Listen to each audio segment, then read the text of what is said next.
Marilah kita berdoa.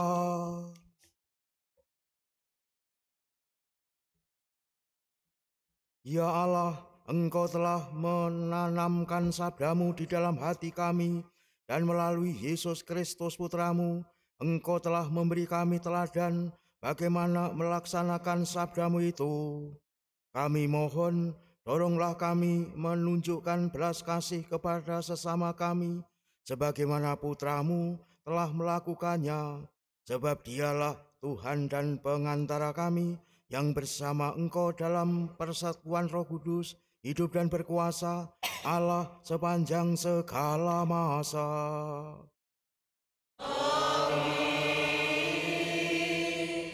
Marilah kita mendengarkan sabda Tuhan.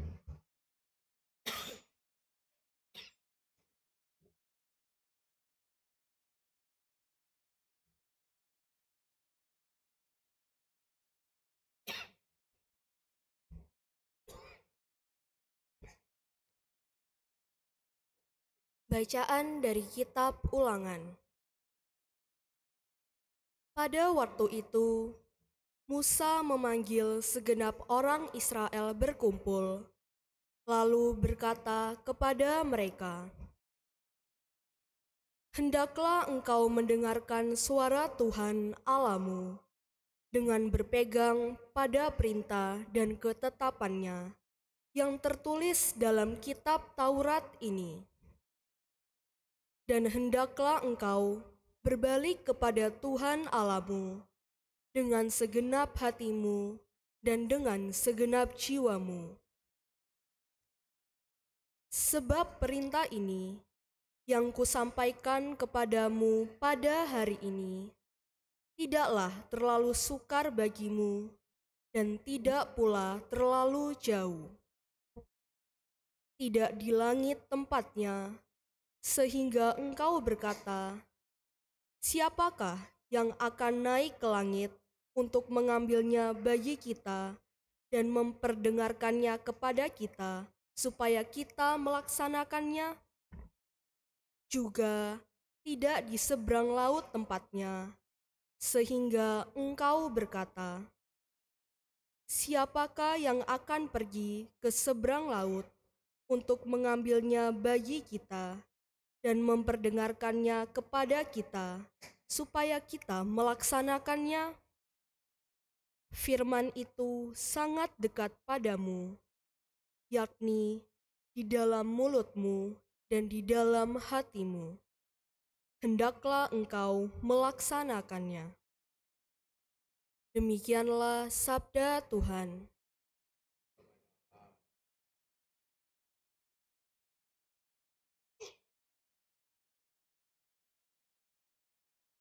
Mazmur dengan refren, Tuhan sudi dengarkan rintihan umat-Mu. Tuhan sudi dengarkan rintihan umat-Mu.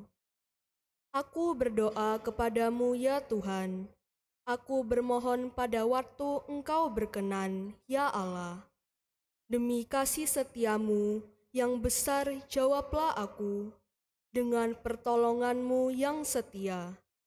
Jawablah aku, ya Tuhan, sebab baiklah kasih setiamu. Berpalinglah kepadaku menurut rahmat-Mu yang besar. Tuhan sudi dengarkan rintihan umat-Mu. Aku ini tertindas dan kesakitan. Keselamatan daripadamu, ya Allah, kiranya melindungi aku. Aku akan memuji-muji nama Allah dengan nyanyian, mengagunkan Dia dengan lagu syukur.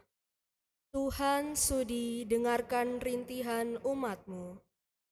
Lihatlah, hai orang-orang yang rendah hati, dan bersukacitalah. Biarlah hatimu hidup kembali, hai kamu yang mencari Allah.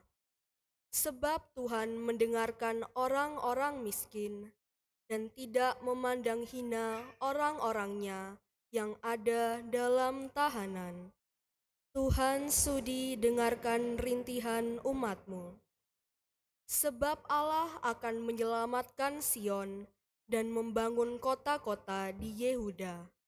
Anak cucu hamba-hambanya akan mewarisinya, dan orang-orang yang mencintai namanya akan diam di situ. Tuhan sudi dengarkan rintihan umat-Mu.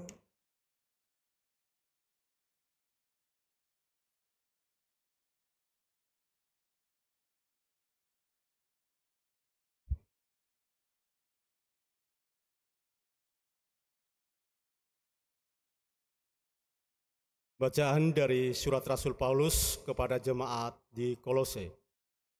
Saudara-saudara, Kristus adalah gambar Allah yang tidak kelihatan. Dia adalah yang sulung, yang lebih utama dari segala yang diciptakan. Karena di dalam Dialah telah diciptakan segala sesuatu yang ada di surga dan yang ada di bumi, yang kelihatan dan yang tidak kelihatan, baik singgasana maupun kerajaan, baik pemerintah maupun penguasa. Segala sesuatu diciptakan oleh Dia dan untuk Dia. Ia ada mendahului segala sesuatu, dan segala sesuatu ada di dalam Dia. Dialah kepala tubuh, yaitu jemaat. Dialah yang sulung, yang pertama bangkit dari antara orang mati, sehingga ia lebih utama dalam segala sesuatu. Seluruh kepenuhan Allah berkenan diam di dalam Dia, dan oleh Dialah Allah memperdamaikan segala sesuatu dengan dirinya, baik yang ada di bumi maupun yang ada di surga. Sesudah Ia mengadakan pendamaian oleh darah salib Kristus. Demikianlah sabda Tuhan. Syukur kepada Allah.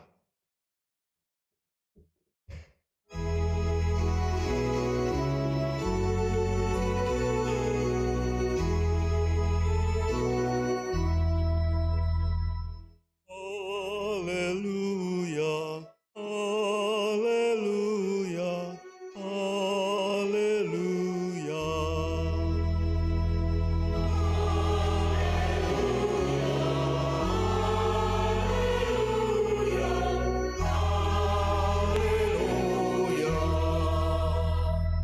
Tuhan, sabdamu adalah roh dan kehidupan.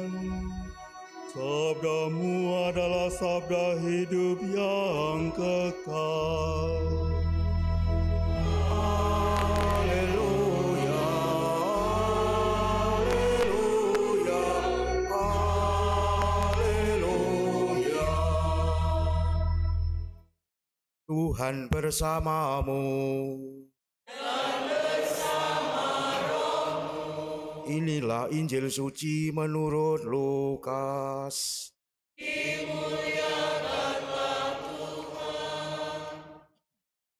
Sekali peristiwa, seorang ahli Taurat berdiri hendak mencoba Yesus. Katanya, "Guru, apa yang harus aku lakukan untuk memperoleh hidup yang kekal?"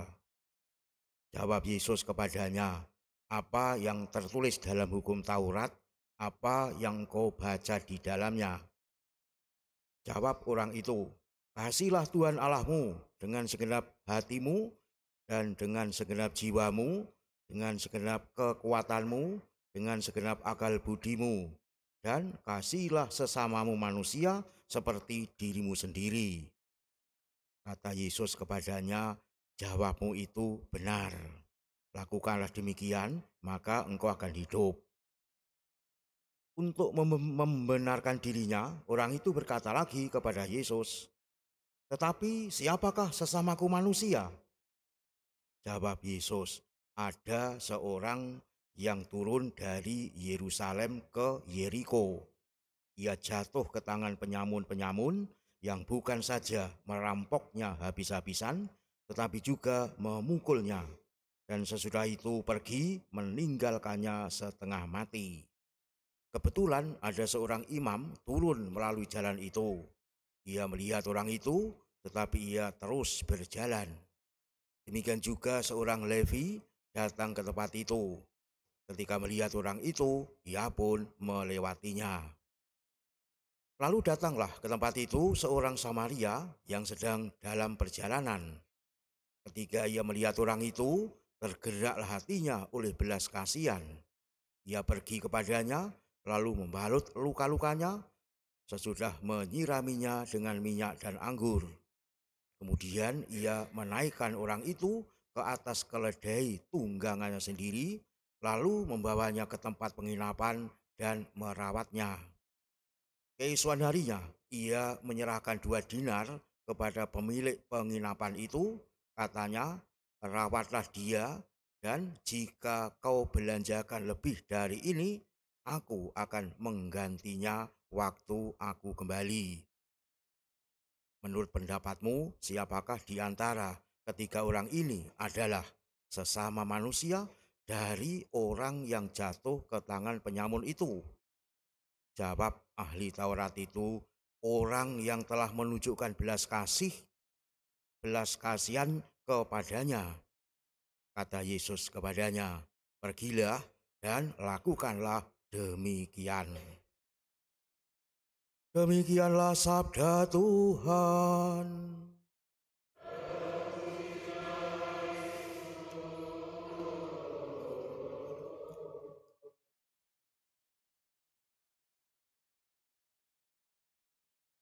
Saudara-saudari yang dikasihi Tuhan, banyak orang Kristen mungkin kagum dengan perumpamaan yang Yesus sampaikan ini.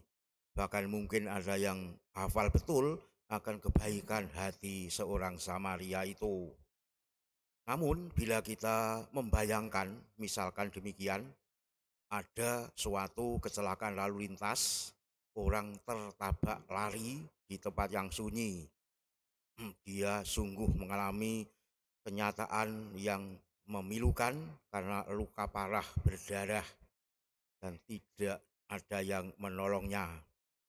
Lalu kebetulan ada 3 mobil lewat. 2 mobil yang pertama lewat tidak berbuat apa-apa, tidak mau peduli. Mobil ketiga juga lewat dan kebetulan mobil ketiga yang setiren adalah Anda sendiri. Apakah Anda akan serta-merta bertindak seperti seorang Samaria itu? Yakni mau repot-repot menolong, membawanya ke rumah sakit, membiayainya dengan uang Anda sendiri untuk biaya pengobatannya, mau repot-repot pula menjadi saksi di kepolisian, mau juga melunasi kekurangan biaya di rumah sakit, pendek kata menolong sampai tuntas. Bila iya, syukur puji Tuhan, Anda sungguh seorang yang berbelas kasihan betul. Namun faktanya ada beberapa orang selaku pengikut Yesus yang mau bersikap dan berbuat seperti seorang Samaria itu. Sebuah permenungan yang tentunya tidak pernah akan habis. Saudara-saudari, perumpamaan Yesus ini sangat menarik untuk kita renungkan. Betapa tidak? Ya, pertanyaan dari ahli Taurat kepada Yesus sifatnya mencobai. Artinya dalam arti khusus negatif sifatnya merendahkan Yesus. Tetapi ketika dijawab ternyata masih yang bertanya membenarkan diri dengan bertanya, siapakah sesamaku manusia itu? Yesus tidak menjawab sesama manusia adalah bla bla bla, tetapi ada seorang yang kena musibah, siapa yang mau mempedulikannya? Itulah inti jawaban dari perumpamaan tersebut. Musibah itu dialami oleh seorang Yahudi. Dan yang bertanya tadi jelas ahli Taurat, orang Yahudi.